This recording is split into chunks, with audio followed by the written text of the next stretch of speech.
Hey, it's Tucker Carlson. This morning it looks like somebody blew up the Kakhovka Dam in southern Ukraine. The rushing wall of water wiped out entire villages, destroyed a critical hydropower plant, and as of tonight puts the largest nuclear reactor in Europe in danger of melting down. So if this was intentional, it was not a military tactic, it was an act of terrorism. The question is, who did it? Well, let's see. The Kakhovka Dam was effectively Russian. It was built by the Russian government. It currently sits in Russian-controlled territory. The dam's reservoir supplies water to Crimea, which has been, for the last 240 years, home of the Russian Black Sea Fleet. Blowing up the dam may be bad for Ukraine, but it hurts Russia more. And for precisely that reason, the Ukrainian government has considered destroying it. In December, the Washington Post quoted a Ukrainian general saying his men had fired American-made rockets at the dam's floodgate as a test strike. So really, once the facts start coming in, it becomes much less of a mystery what might have happened to the dam. Any fair person would conclude that the Ukrainians probably blew it up, just as you would assume they blew up Nord Stream, the Russian natural gas pipeline, last fall. And in fact, the Ukrainians did do that, as we now know. It's not like Vladimir Putin is anxious to wage war on himself. Oh, but that's where you're wrong, Mr. and Mrs. Cable News consumer. Vladimir Putin is exactly that sort of man, the sort of man who'd shoot himself to death in order to annoy you. We know this from the American media, which wasted no time this morning in accusing the Russians of sabotaging their own infrastructure. Bill Kristol, the man who once told us that Saddam Hussein was responsible for 9/11, immediately denounced Putin as a war criminal and even more savagely compared him to Donald Trump. The rest of the pundit class made similar, clearly coordinated noises. Putin did it! Putin did it! And their reasoning was simple. Putin is evil, and evil people do evil things purely for the dark joy of being evil. In this specific case, Putin attacked himself, which is the most evil thing you can do, and therefore perfectly in character for a man that evil. That was their explanation. No one who's paid to cover these things seemed to entertain even the possibility it could have been the Ukrainians who did it. No chance of that. Ukraine, as you may have heard, is led by a man called Zelensky. And we can say for a dead certain fact that he was not involved. He couldn't have been. Zelensky is too decent for terrorism. Now, you see him on television, and it's true you might form a different impression. Sweaty and rat-like, a comedian turned oligarch, a persecutor of Christians, a friend of BlackRock. But don't believe your own eyes. Actually, Mr. Zelensky is a very good man. The best, really. As George W. Bush once noted, he is our generation's Winston Churchill. Of all the people in the world, our shifty, dead-eyed Ukrainian friend in the tracksuit is uniquely incapable of blowing up a dam. He's literally a living saint, a man in whom there is no sin. That's why Lindsey Graham is so attracted to him. They're just two good people, hanging out together and being good.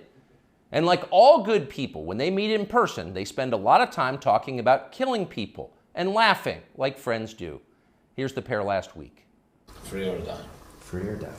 Now you are free. Yes. And we will be. And the Russians are dying. It's the best money we've ever spent. Thank you so much. No, it's The Russians are dying. It's the best money we've ever spent, Graham says. A smile spreads across his thin, quivering lips as he forms the words. He looks like a starving man contemplating a breakfast buffet. The aroma of death has aroused Lindsey Graham. Thanks so much, replies Zelensky. He feels the same way. See, there's nothing dark here. Just two middle-aged guys celebrating the killing of a population. They don't seem like the kind of people who'd enjoy flooding villages or starting a famine. And in any case, who cares if they are? It's really not your business. Your job is to support Ukraine. Watch Nikki Haley, a Republican candidate for president, explain this principle on CNN. A win for Ukraine is a win for all of us. And for them to sit there and say that this is a territorial dispute, that's just not the case. To say that we should stay neutral, it is in the best interest of America. It's in the best interest of our national security for Ukraine to win. We have to see this through. We have to finish it. See? It's very easy to understand. It is vitally important for you to support Ukraine because it's necessary for Ukraine to be supported by you. Your support is mandatory until it's finished, whatever it is, and whatever that means. So shut up and support Ukraine, or else you're in trouble. Back when they still taught logic, statements like this were known as tautologies. Something is true because it is. The more you repeat it, the truer it becomes. It's a self-reinforcing reality. There was a time when tautologies were considered illegitimate arguments, not to mention hilariously stupid. Only dumb people talk like that. Now everybody in power talks like that. Diversity is our strength. Trans women are women. Zelensky is Churchill. It's all self-evidently true. Doesn't need an explanation, and don't ask questions. Sound familiar? Of course it does. That's the pap they're serving us day after day in steaming, lumpy portions.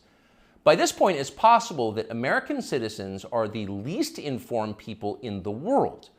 Your average yak herder in Tajikistan knows who blew up the Nord Stream pipeline. It's obvious. Does he think some skinny dude in a dress is actually a girl? Come on. That idea would never occur to him. You've got to be lied to at full volume over a period of years in order to reach conclusions like that. And of course, we have been. The media lie. They do. But mostly they just ignore the stories that matter. What's happened to the hundreds of billions of US dollars we've sent to Ukraine? No clue. Who organized those BLM riots 3 years ago? No one's gotten to the bottom of that. What exactly happened on 9/11? Well, it's still classified. How did Jeffrey Epstein make all that money? How did he die? How about JFK? And so endlessly on.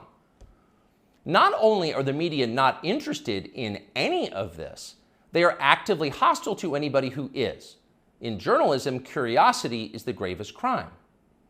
Yesterday, for example, a former Air Force officer who worked for years in military intelligence came forward as a whistleblower to reveal that the US government has physical evidence of crashed non-human-made aircraft, as well as the bodies of the pilots who flew those aircraft.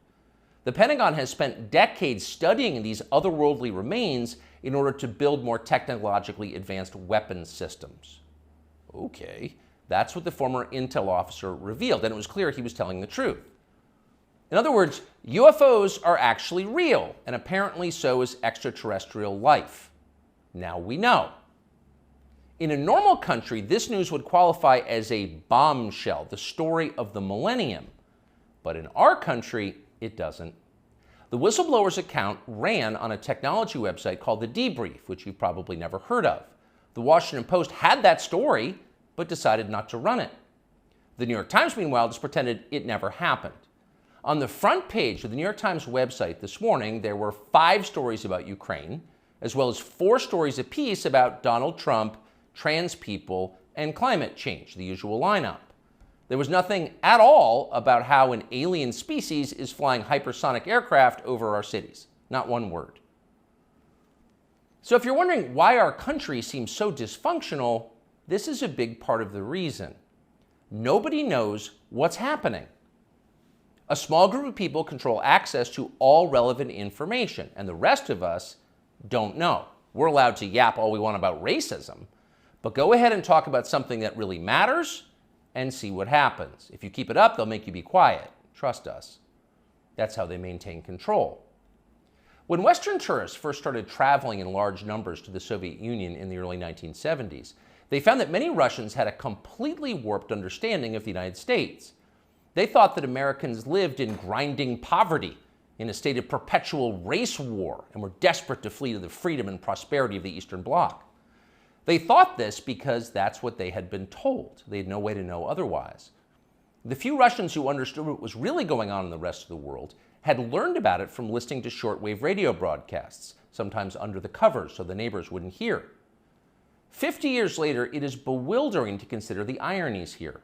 We're the ones who live in ignorance now.